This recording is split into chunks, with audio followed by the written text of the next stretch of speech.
Tu es hier, aujourd'hui et éternellement. Ce que tu as fait dans la vie de David, dans la vie d'Abraham, dans la vie d'Isaac, de Josué, tu es capable de le faire encore de nos jours. Bénis tes enfants qui ont donné pour toi. Multiplie les efforts de leurs mains. Ouvre les portes, Seigneur, afin que nous puissions témoigner le nom de Jésus. Ceux qui n'ont pas donné ce matin, Père, que leurs mains soient bénies. Visite leur vie dans le nom de Jésus. Recommandons ta parole ce matin entre ta main. Parle-nous, Père. Que cette parole soit une lampe, soit une flamme.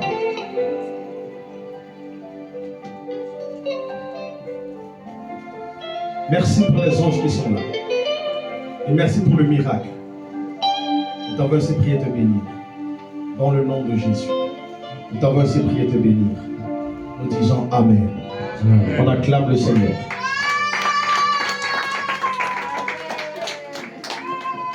Amen. Demande à celui qui est à côté de toi, est-ce que tu as bien acclamé le Seigneur? Acclame encore Jésus.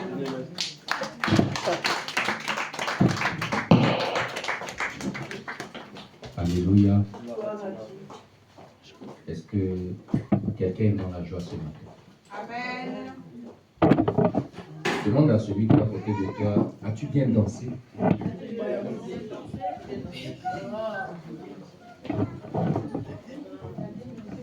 Amen. Prends ta Bible avec moi. Parce que je ne vous vois pas avec la Bible. Je dis, prends ta Bible. Si tu n'as pas, tu soulèves la main, on te donne la Bible. Notre protocole est derrière. Alléluia. Père, nous voulons te rendre toute la gloire pour cet instant. Bénis chacun de nous. Merci parce que chaque fois que tu parles, notre vie change. Amen. Transforme-nous et accorde-nous la paix du cœur. Qu'en sortant dans cette salle, que nous sortons victorieux. Dans le nom de Jésus-Christ, nous t'avons ainsi prié, nous disons Amen. Amen. Alléluia. Alors aujourd'hui, encore c'est un nouveau jour. Je veux rendre grâce à Dieu pour la vie de tout et chacun. Amen. J'aimerais que tu acclames le Seigneur pour toi-même parce que tu es un vainqueur. Tu es un prince, tu es un roi, tu es une reine, tu es une princesse. Amen. C'est pourquoi dans la maison de Dieu, sois fier de toi. Dis à celui qui est à côté de toi, sois fier de toi. Alléluia. David avait dit, je suis content lorsqu'on me dit, allons dans la maison de l'Éternel. Et ce matin, vérifie le visage de celui qui est à côté de toi. Est-ce que son visage, tu sens la joie? Regarde, tourne et regarde son visage. Est-ce qu'il y a la joie? Amen. Alléluia. Voilà, parce qu'on ne doit pas s'énerver dans la présence de Dieu. Parce que même quand tu es énervé, moi-même, ça m'énerve ici. Amen. Amen. Et ce matin, c'est encore un privilège pour nous de célébrer ce Dieu parce que, bien aimé, beaucoup n'ont pas eu cette grâce. Beaucoup n'ont pas eu ce privilège. Amen. Beaucoup se posent la question, où aller pour célébrer le Seigneur? Toi, tu as déjà un endroit pour célébrer le Seigneur. Et je pense que le dimanche passé, on avait parlé de la distraction et nous avons dit, si nous évitons la distraction et que nous nous engageons à être présents à l'église, à honorer Dieu, à servir le Seigneur, cela va plaire à Dieu. Amen. Et aujourd'hui, moi, je croyais que quand la parole de Dieu est sortie aujourd'hui, les chrétiens ne vont pas venir à l'église. Mais j'ai compris que vous avez banni la distraction et que vous êtes là. Acclame le Seigneur pour toi-même. Amen. Nous allons continuer pour terminer aujourd'hui dans le thème de la distraction. Amen. On avait vu la semaine passée, le dimanche passé, la distraction spirituelle au sein de l'Église. Et aujourd'hui, on va voir la distraction dans notre vie quotidienne. Amen. Qu'est-ce qui nous distrait et que nous n'arrivons pas à atteindre notre objectif? Qu'est-ce qui nous distrait au point où on ne peut pas réussir dans ce que nous avons à l'idée de le faire? Qu'est-ce qui nous distrait au point où on échoue à chaque fois quand on décide de faire quelque chose? Amen. Quand nous voyons toutes ces questions, nous comprenons que seule la distraction qui peut nous empêcher à atteindre notre but. Amen. Et nous avons vu le dimanche que nous allons encore relire, et le jeudi que nous allons encore relire ça, pour comprendre quelle est notre existence au quotidien.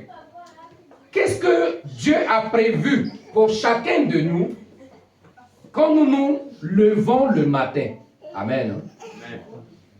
Parce que l'Écriture nous rappelle beaucoup de choses concernant notre journée. On a vu le jeudi que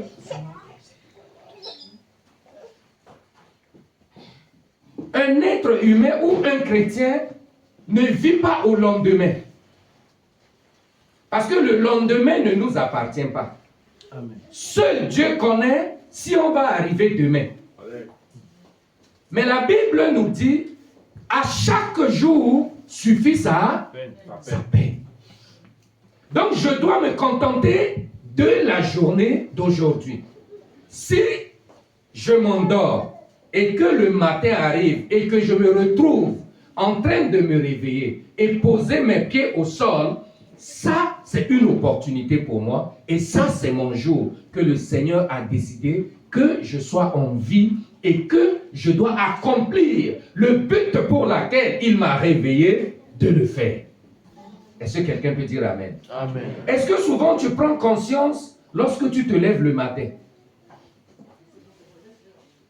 Et est-ce que tu te souviens des gens qui dorment et qui n'arrivent pas à se réveiller le matin? Est-ce que je parle à quelqu'un?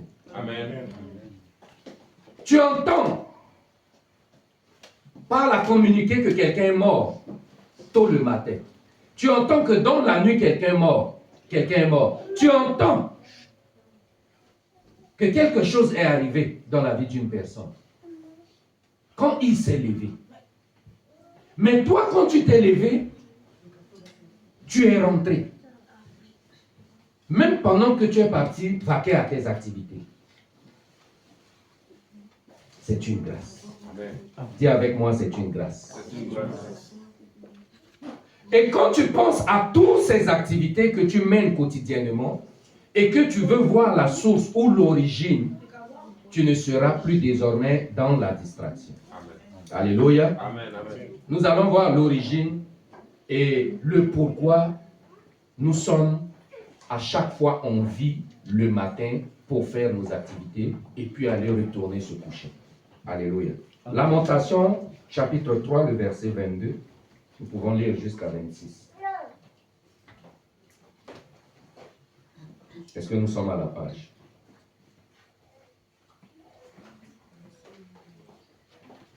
Lamentation 3.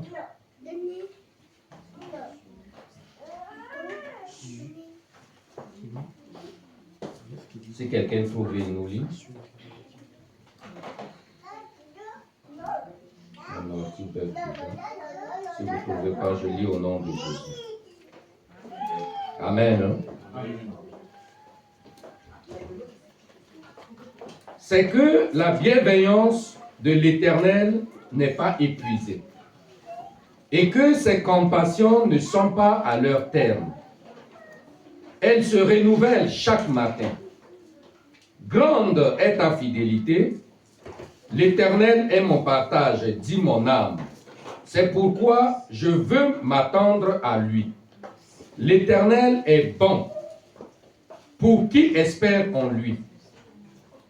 Pour celui qui le cherche. Le verset 26. Il est bon d'attendre en silence. le salut de l'Éternel. Amen. Amen. Le premier verset nous interpelle. Amen.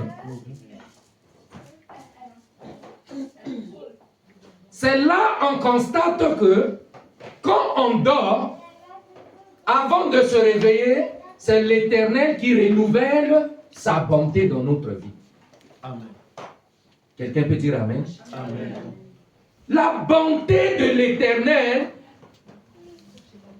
n'est pas épuisée.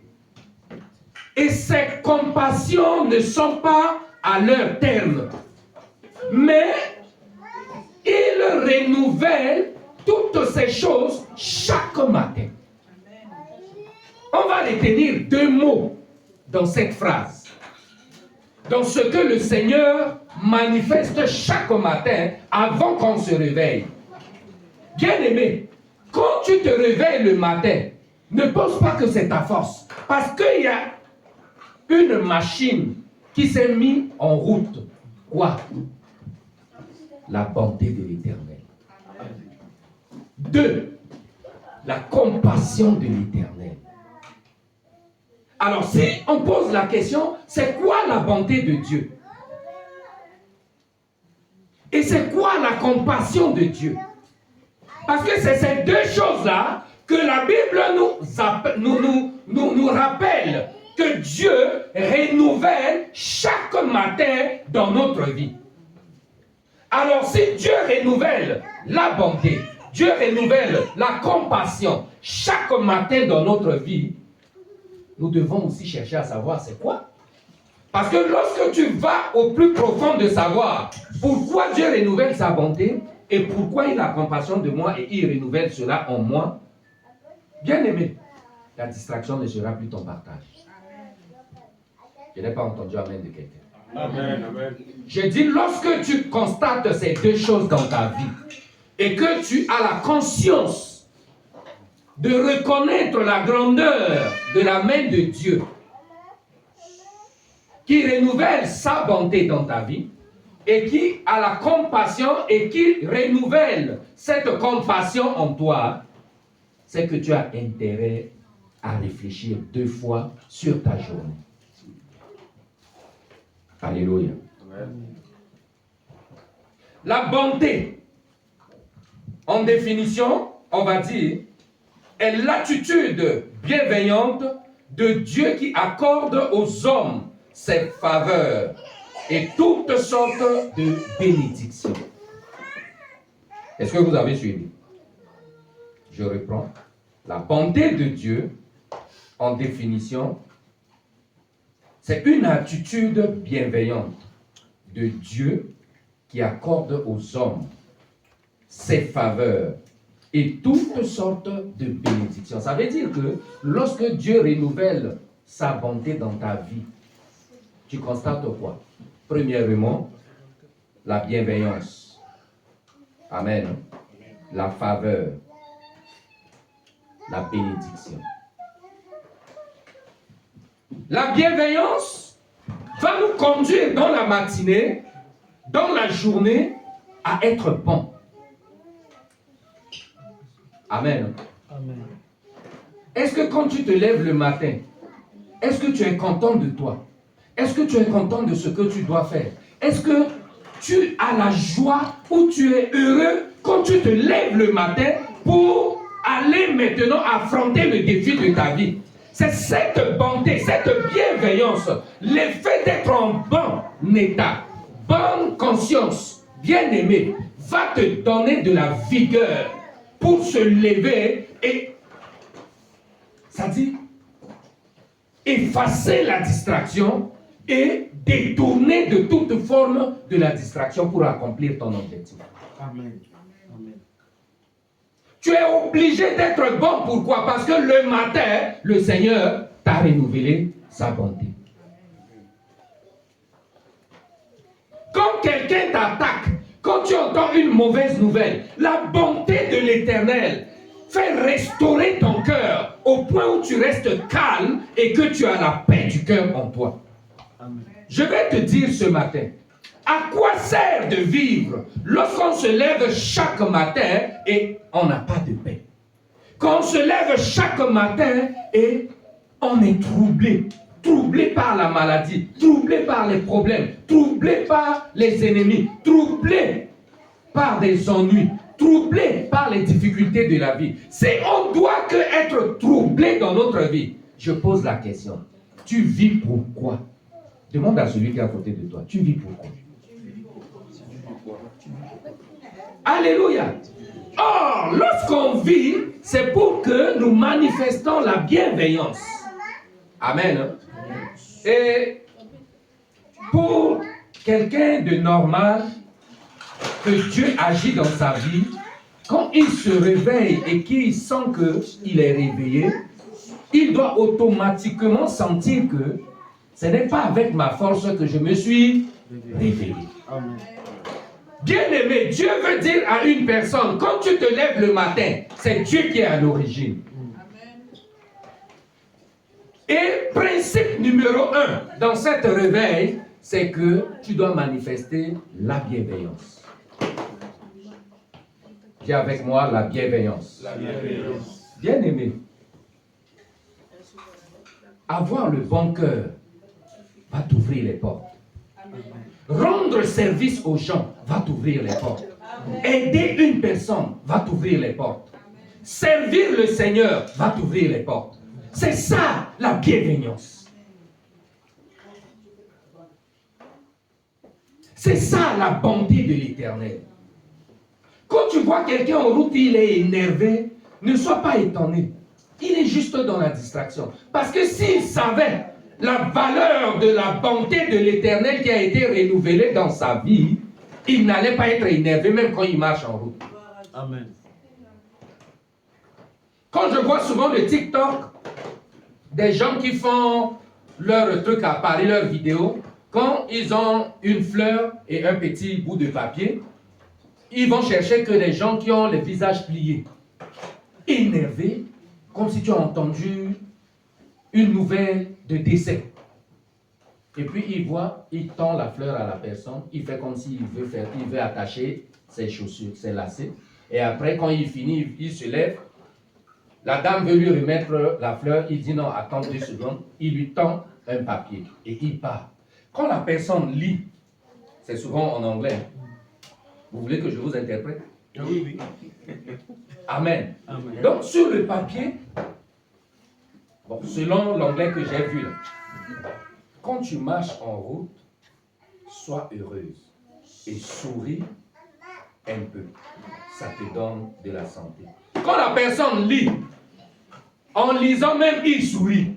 Et puis quand elle tourne, elle cherche à courir derrière la personne qui lui a donné la fleur. Et quand elle arrive, elle embrasse la personne. Amen. Vous voyez, même les païens en route veulent communiquer la bonté de l'Éternel aux gens. Amen. Donc, bien-aimés, nous avons le pouvoir et nous avons le privilège que le Seigneur nous interpelle, que sa bonté est renouvelée et que nous devons aussi la manifester. Amen. Amen. Quand Dieu te voit à l'église, Dieu est content, mais toi-même tu dois être d'abord content. Amen. Amen. Est-ce que quand tu es à l'église, tu es content? Est-ce que quand tu es à la maison, tu es content? Est-ce que quand tu vas au travail, tu es content? Quand tu vas à l'école, est-ce que tu es en paix? Est-ce que tu es content? Quand tu fais ça et que tu veilles sur ça dans la journée, je vais vraiment te rassurer que ta journée va être accomplie. Quand tu fais ça 1 mois, 2 mois, 3 mois, 1 an, 2 ans, bien aimé, il n'y aura pas de démon en toi. Amen. Parce que on a dit que la distraction vient de qui? Du diable. C'est le diable qui envoie ce qu'on appelle la distraction.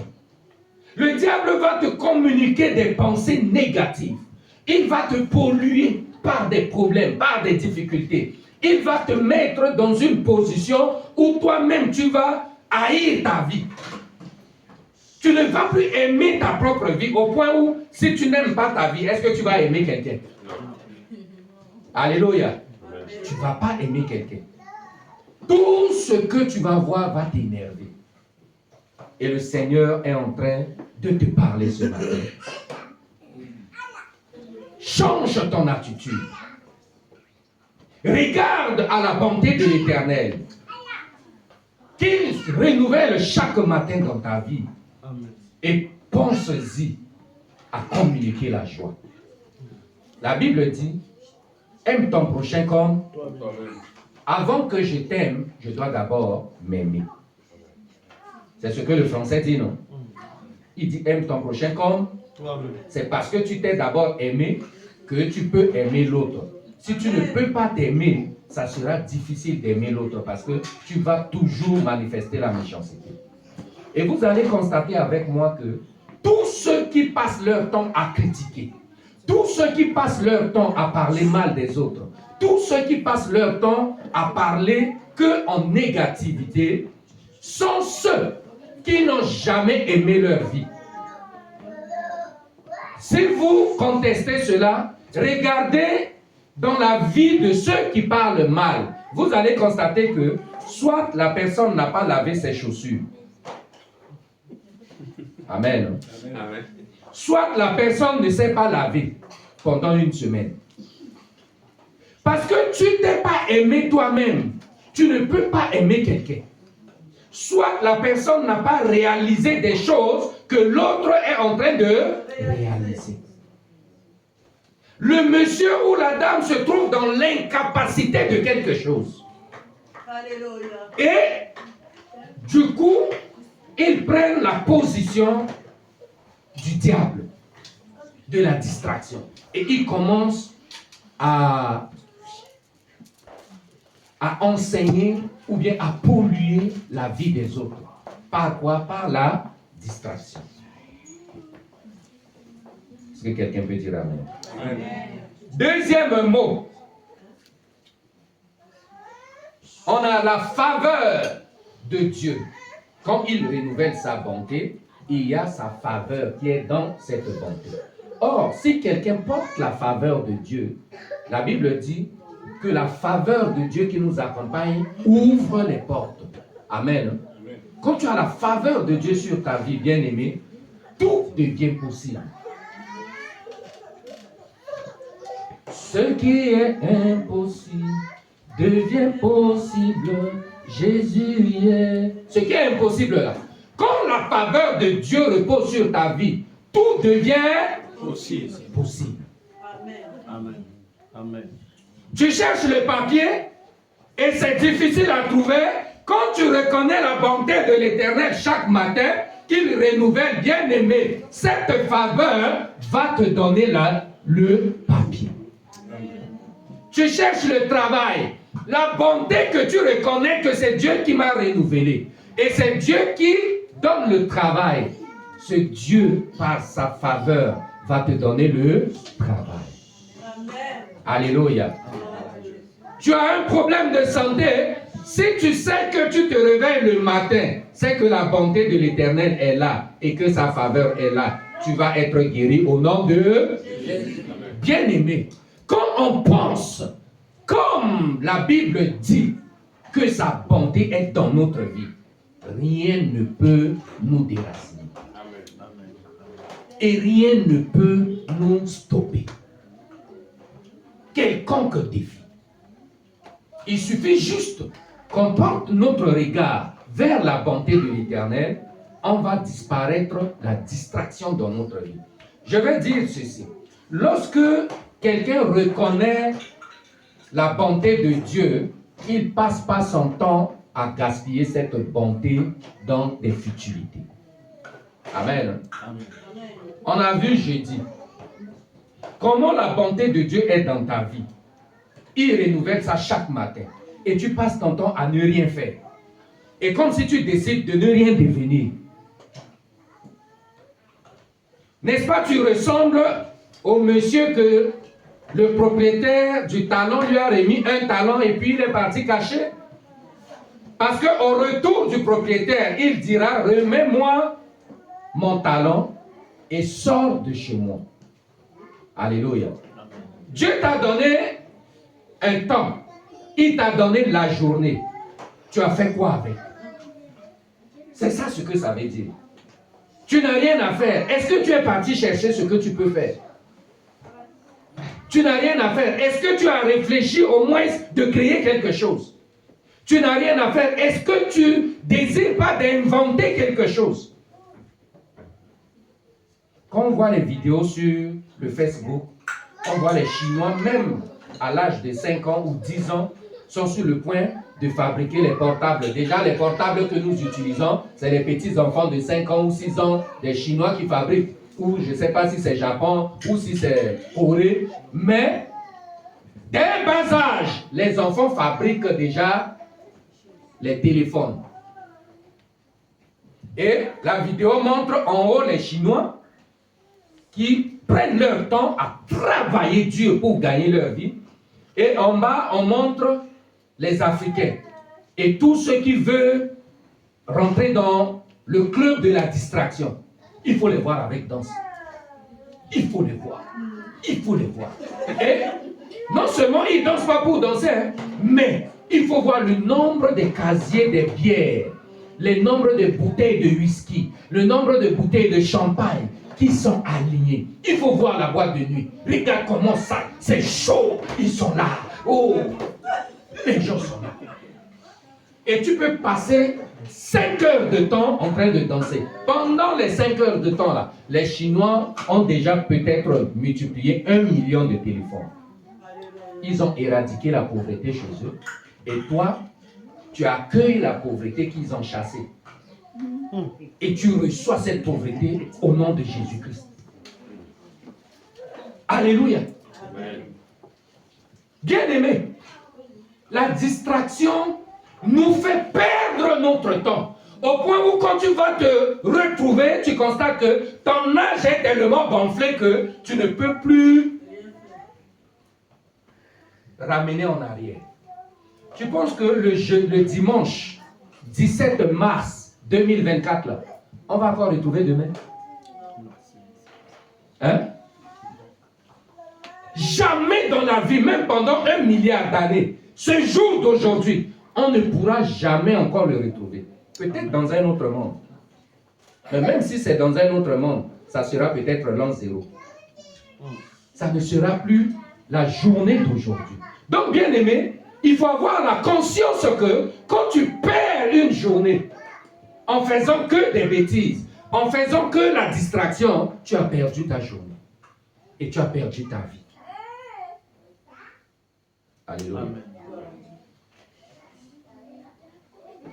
Ceux qui ont eu la feuille de la réunion que le diable avait faite à ses agents, les démons, on avait partagé au début de l'église.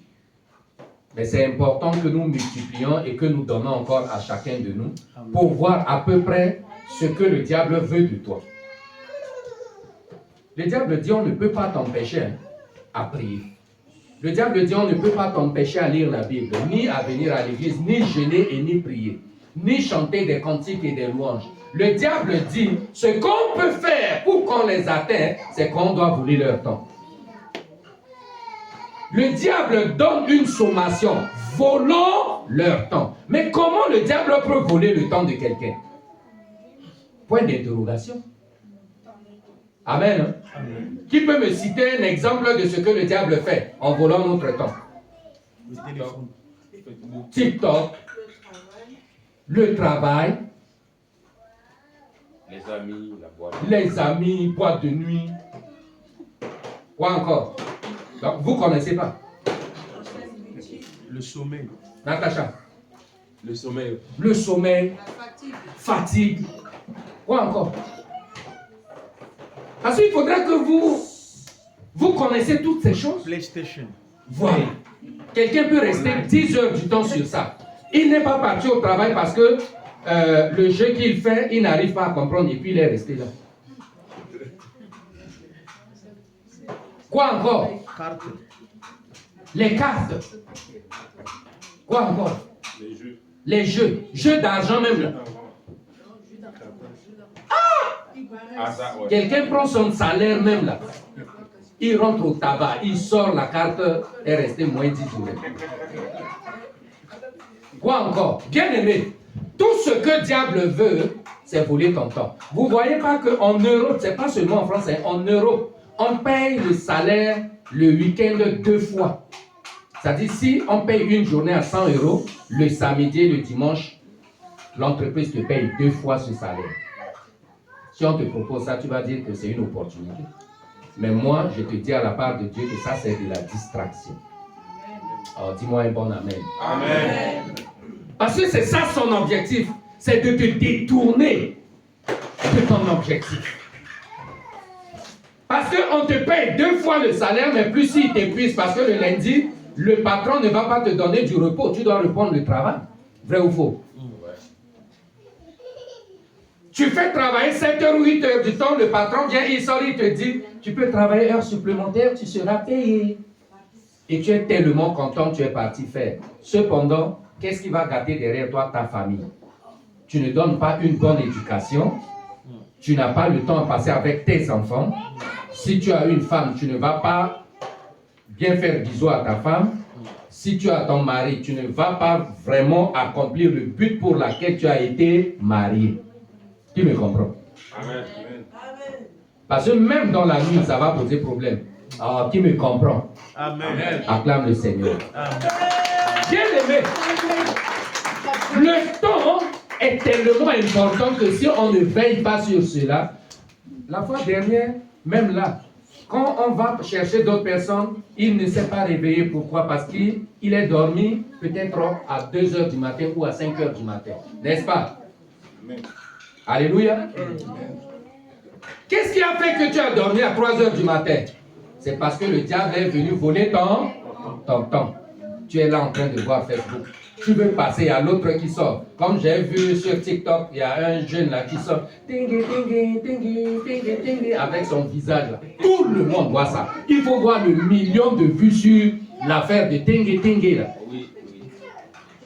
Le Tengue là a volé peut-être la richesse de millions de personnes. Alléluia. La distraction nous fait égarer. Et à la fin, on va dire que Dieu n'est pas gentil. Alors que le matin, Dieu a renouvelé sa bonté. La troisième chose, c'était la bénédiction. Bien aimé, quand Dieu te réveille le matin, tout ce qu'il peut t'accorder, c'est la bénédiction. Quand tu sors et que tu fais un truc, que cela produise des fruits. Quand tu sors et que tu cherches à faire quelque chose, les portes vont s'ouvrir. Quand Dieu dit, la bonté de l'Éternel ne sont pas à leur terme, ça veut dire que ce n'est pas encore fini. Pourquoi? Parce que c'est chaque matin qu'il renouvelle cela. Alléluia.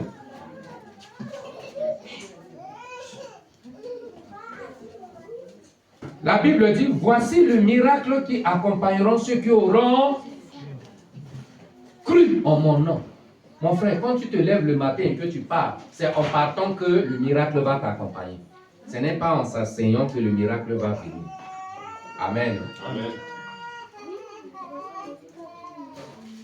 Tu es à 9 h. Pendant toutes tes distractions, qu'est-ce que tu penses déjà à réaliser? Qu'est-ce que tu penses faire? Qu'est-ce que tu penses créer? Pourquoi tu désires seulement de créer que de la distraction? Pourquoi tu désires seulement d'être attaché à la distraction? Pourquoi tu ne peux pas sortir de la distraction et dire, je dois faire quelque chose? Amen. Hein? Amen. C'est ça le problème.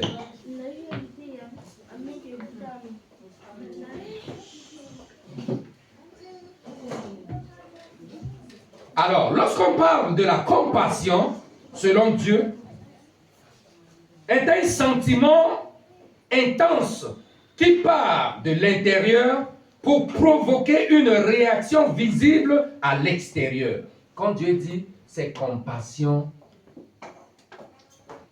ne sont pas à leur terme. Ils ne sont pas épuisés. Ils renouvellent cela chaque matin. Et quand on voit le mot compassion, on pense à quoi? Quand la Bible dit que Dieu t'accorde, Dieu renouvelle, il n'a pas dit il te donne, il renouvelle en toi. Il n'a pas dit que c'est lui qui est compassion de toi. C'est pas lui. Il dit, il donne en toi la compassion. Mais imagine-toi bien aimé, quand Dieu nous donne la compassion, c'est pour faire quoi avec? Amen. La Bible dit que Jésus rentrait à Jérusalem. En rentrant sur la montagne, quand il a vu Jérusalem, la Bible dit, il était ému de compassion. Est-ce que vous voyez? Jésus pleurait au-dedans de lui. Il avait une émotion, il avait une compassion. Il avait un sentiment du fait que ce peuple ne comprend pas quelque chose et que vraiment, il faut les secourir. Amen. Amen. C'est comme Lazare est mort et Jésus est arrivé. La Bible dit que Jésus a eu la compassion de Marie et Marthe. La compassion, c'est l'effet de compatir. Amen. Participer aux douleurs de quelque chose, de quelqu'un.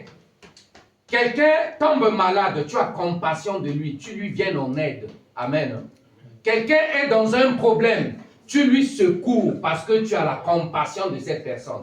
J'arrive chez mon frère, je vois qu'il est timide, je demande il a quoi et puis il dit il n'a pas mangé. Je le prends et puis je l'amène manger quelque part. Au fait, j'ai eu la compassion. Amen. Je participe à cette douleur et j'essaie de résoudre cette douleur. Amen. Amen. Quand on se lève le matin, on ne porte pas le manteau d'un criminel qui sort et qui devient un papato, qui devient je ne sais pas, une machine à détruire la vie des autres. Mais on doit avoir la compassion des autres. Prier pour les autres. Amen. Amen. Vous savez pourquoi c'est inutile pour moi que quand j'entends parler de moi et puis je ne cherche pas à savoir ou je ne cherche pas à demander? Parce que quand j'entends ça, j'ai la compassion de ces gens. De voir comment quelqu'un peut s'asseoir et puis prendre 2 heures du temps et puis il parle de moi. Je dis, waouh, mais le gars là gaspille son temps. Hein. Et pendant que toi tu gaspilles ton temps, moi je suis chez moi, je réfléchis par quel mot je dois écrire une lettre au préfet. Écrire un mot au monsieur le maire. Je dois réfléchir comment chercher à trouver une maison à acheter. Comment je dois chercher à trouver une salle à Nevers que la mairie doit me donner. Amen. Pour son œuvre. Je réfléchis comment je dois créer des associations où ça doit prendre de l'ampleur dans toute la France. Amen. Je réfléchis comment je dois bâtir ma vie. Toi là-bas, tu réfléchis comment détruire ma vie. Mais entre toi et moi, qui a perdu son temps? Alléluia. Amen. Ne parle pas de quelqu'un en mal. En parlant de quelqu'un en mal, tu perds ton temps et puis le monsieur avance ou la dame avance. Amen. Il y a une chose et un secret que je vais vous dire ce matin. Quand quelque chose se passe, si ce n'est pas en bien, ne prends pas ton temps à faire la publicité. Amen. Regardez l'attitude de Dieu lorsque Satan voulait faire le coup d'État. Satan était en train de faire la propagande de déstabiliser le royaume de Dieu. Mais, ça c'est pas écrit dans la Bible, mais on sait que pendant que Satan était en train de faire ses zizanies, Dieu était resté calme sur son siège. Amen. Je vais te dire un truc. Donne-moi la sieste.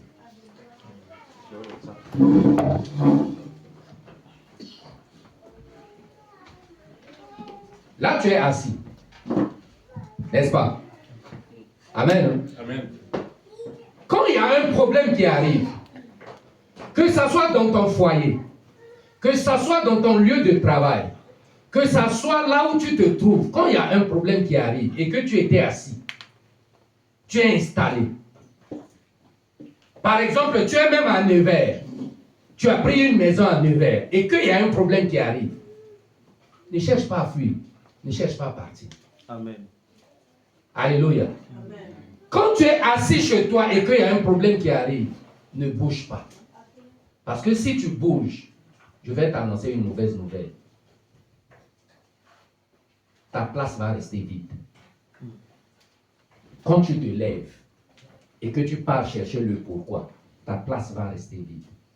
Et comme la nature a l'horreur de vide, il y a quelqu'un qui viendra occuper cette place. Tu ne m'as pas bien dit amen. Amen. Bien aimé, Dieu était resté assis sur son siège. Et Satan n'a pas eu l'occasion de venir prendre le trône de Dieu. Pourquoi? Parce que Dieu n'était pas agité. Dieu est resté calme sur son siège. Amen. Et de son siège, il a pris une résolution de précipiter Satan sur la terre. Amen. Si Dieu s'est levé pour aller courir chercher partout le quartier du royaume où se trouvait Satan, et que Satan doit courir venir vers Dieu, et qu'il trouvait que le trône de Dieu était vide, aussi longtemps qu'il va s'asseoir, boum sur ça, c'est qu'il a fait coup d'état. Amen. On est tous conscients que tous les présidents, quand on les a ravis le pouvoir, c'est parce que quand ils entendent que les rebelles sont quelque part, et puis ils ont déplacé leur position. Amen. Je me souviens, un président, paix à son âme chez nous, Patassé, on voulait lui faire coup d'état. Le gars est resté au sous-sol. Ils ont saccagé sa maison, tué la population. Patassé n'est pas sorti. 1 jour, 2 jours. Même son aide quand il est mort, 3 jours. Les gens disent, oh, le gars est atteint. 4e jour. Je ne sais pas si quelqu'un lui a amené radio chez lui. On a seulement entendu peuple centrafricain. C'est là où vraiment même les ennemis ont cherché leur route. Pourquoi? Le monsieur n'a pas bougé. Imagine seulement s'il avait écouté les conseils de ses gardes du corps et qu'il montait seulement dans sa voiture et puis on l'amène quelque part. Mais c'était fini pour lui. Est-ce que vous comprenez un peu? Amen. Le monsieur n'était pas dans la distraction. Tu es tout. Il était en bas. On peut parler mal de toi. Reste calme. Amen. Quand ils vont finir de parler, quand tu vas te lever, tu seras au-dessus de tous. Amen.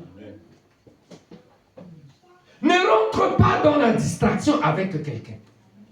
Tu n'es pas en compétition avec une personne. Amen. Mais tu es là pour accomplir ta destinée. En d'autres termes, la compassion est un sentiment de pitié qui nous rend sensibles au malheur d'autrui. La Bible même a dit, ne te réjouis pas du malheur des autres. Amen. Amen. Il faut avoir la compassion. Donc voilà, juste ces mots nous permettent ce matin de connaître notre identité à chaque fois qu'on se lève le matin. Alléluia. Ces 3 mots. La bonté de l'Éternel et ses compassions qu'il renouvelle. Et dans tout ça, on a défini c'est quoi la bonté, c'est quoi la compassion. Amen. Matthieu 9, verset 36. Jésus, voyant la foule, il fut ému de compassion pour elle. Bien-aimé, quand quelqu'un a l'Esprit de Dieu et qu'il raisonne en lui que c'est Dieu qui me renouvelle cette bonté et cette compassion, quand tu vois une personne dans un problème, tu dois avoir la compassion de cette personne. Amen. Quelqu'un parlait mal de toi, il faut avoir pitié de lui. Justement parce qu'il ne sait pas ce qu'il fait.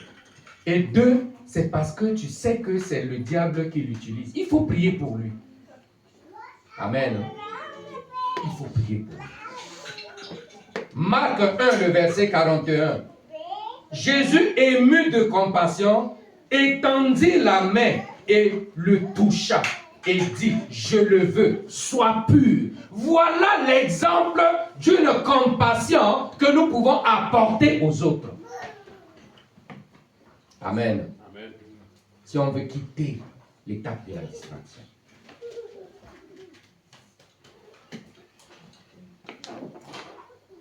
Alors, pour sortir de la distraction, il faut la violence. Dis avec moi la violence. Il faut faire violence en toi.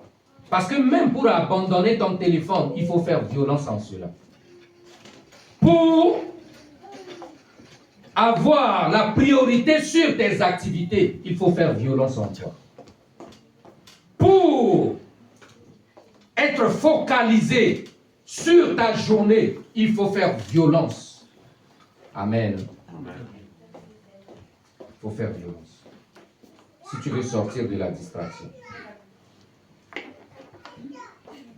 Et tu auras une journée accomplie. 1 Pierre 5, le verset 8, la Bible dit, soyez sobres et veillez, car votre adversaire, le diable, rôde comme un lion rugissant, cherchant qui? À dévorer. La question c'est que, est-ce que quelqu'un a déjà vu le diable rôder?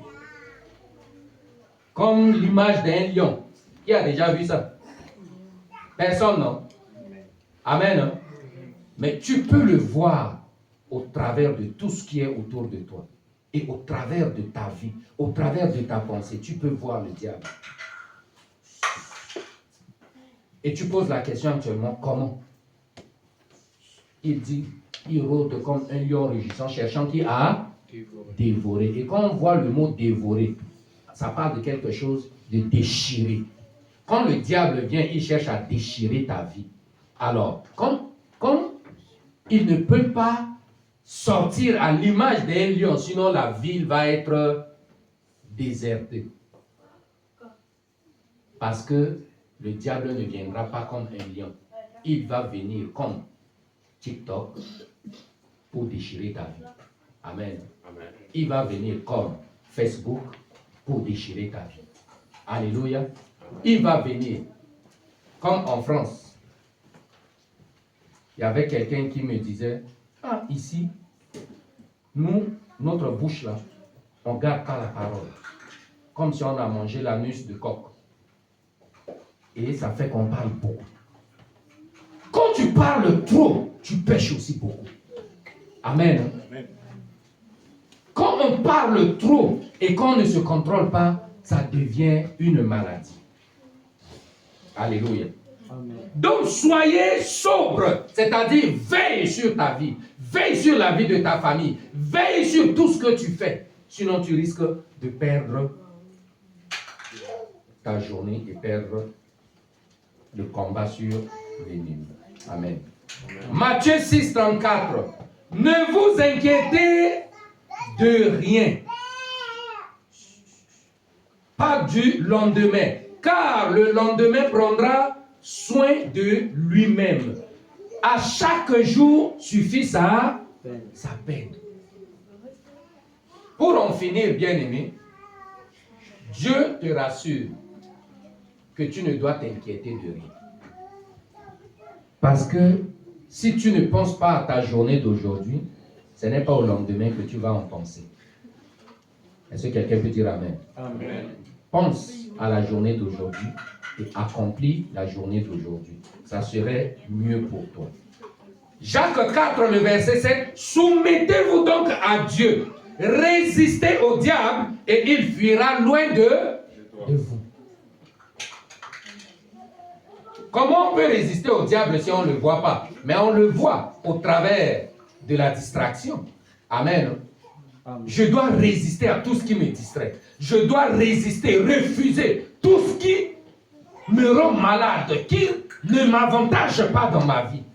J'ai une relation, ça ne me produit rien, je coupe cette relation parce que ça me distrait pour rien. Amen. Amen. J'ai une activité qui ne m'apporte rien, j'arrête cette activité. J'ai un mouvement qui ne me donne rien, je coupe le pont. Je ne dois pas être distrait. Alléluia. Est-ce que quelqu'un est béni? Amen. La distraction amène l'instabilité et t'empêche de faire la volonté de Dieu. L'instabilité. Vous savez que beaucoup sont stables, sont instables juste parce qu'ils sont tellement distraits. Amen. Prends juste un exemple. Si tu es juste un chrétien qui va d'église en église, tu es instable dans la foi. Amen. Si tu es même un chrétien qui suit la prédication ici, tu vas à la maison, de lundi à lundi, tu suis différentes prédications, différents hommes de Dieu, différents thèmes. Tu es une personne perdue. Amen. Tu es une personne perdue. Et beaucoup de ceux qui font des désordres au sein de l'Église et dans le corps du Christ, c'est ceux qui pensent qu'ils sont trop spirituels. Ils ont 10 pasteurs, 10 pères spirituels, 5 prophètes. Amen. Amen. Chacun donne ses directives. Tu es un homme mort dans le film. Même le prophète Élie avait un seul père. Le prophète Élisée avait un seul père. Moïse avait un seul père. Abraham avait un seul père. Chacun d'eux avait un seul mentor.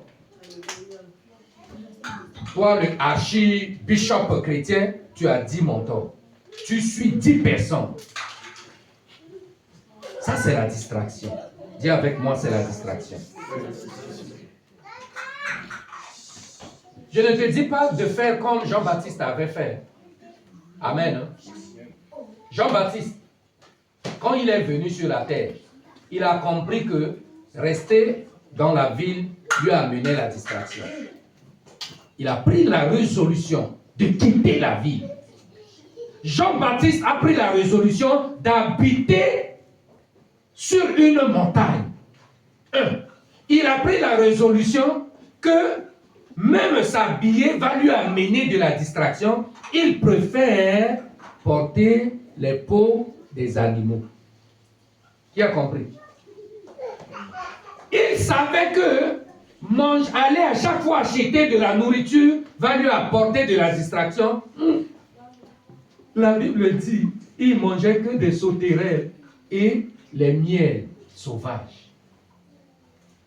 Bien aimé, quelqu'un qui est envoyé par Dieu a été prudent dans sa marche. Toi, comme tu es trop spirituel, tu ne veux pas être prudent. Mais je te conseille de la part de Dieu, pour réussir dans la vie, sois prudent. Amen. Dis à celui qui est à côté de toi, sois prudent. Sois prudent. Sois prudent. Méfie-toi, la Bible même a dit. Il faut être prudent comme le serpent et doux comme la colombe. Vous connaissez la politique du serpent? Je vais vous enseigner ça plus tard. Mais à titre d'information, serpent n'a pas bras, il n'a pas de main. Mais serpent, même au XXIe siècle, il vit même à Nevers. Il arrive à se nourrir. Même quand il est dans la forêt, même quand la maison est carrelée, le serpent vit dedans. C'est quelqu'un qui ne viendra jamais toquer à ta porte pour dire que, gars, j'ai faim. Il sait comment il va marcher pour trouver de quoi manger. Il sait comment se cacher pour ne pas que quelqu'un dise, oh, serpent est ici, oh, serpent est là. Il sait comment se protéger. Amen.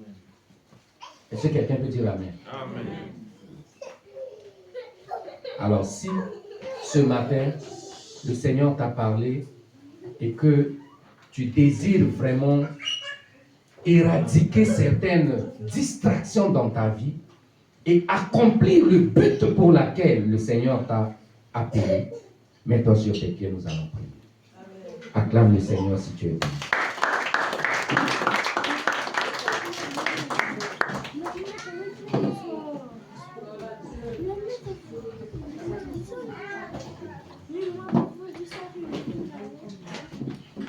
Amen.